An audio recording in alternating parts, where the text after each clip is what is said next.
In today's video, I'm going to teach you how to effectively rename an Azure virtual machine. At first glance, it might seem like a straightforward task, but things aren't quite so simple in Azure's environment. Due to the way Azure operates, directly changing a VM's resource name isn't supported. However, there's some flexibility when it comes to related elements, and there are also some nifty workarounds, which I'm going to explain today. Let's start with what you can change. Inside the VM, you have the capability to modify the host name or the OS computer name, which can often serve your needs for renaming a machine without any deeper technical changes. If your system runs Windows, you can use the Rename Computer PowerShell command. This is straightforward, but remember that you'll need to restart the VM afterwards to apply those changes. For a more user-friendly approach, you can even use the graphical interface. Alternatively, if you prefer working through the Azure Portal, the Run command feature lets you carry out this process on a live, running VM. For those who are using Linux operating systems, you can use the hostnamectl command or edit the etc hostname file directly.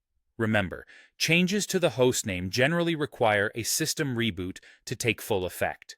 Beyond the hostname, Azure allows changes to tags, descriptions, and metadata related to the VM resource without needing to recreate the VM from scratch.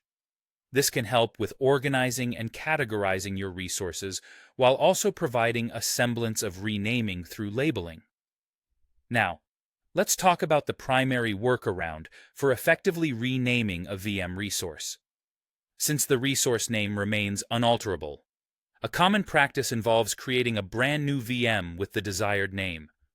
This process starts by stopping and deallocating your existing VM.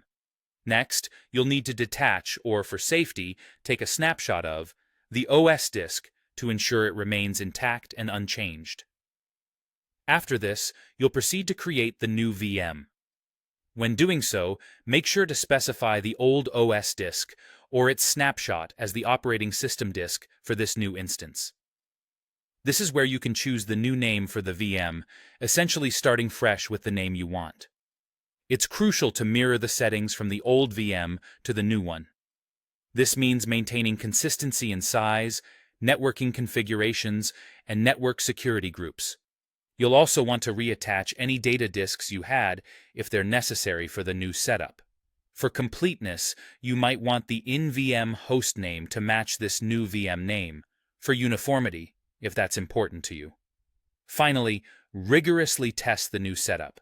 Once you're satisfied that everything operates just as it should, proceed to delete the old VM resource.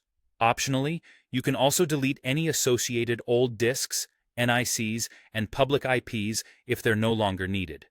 This step helps ensure your resource management is both cost-efficient and neat.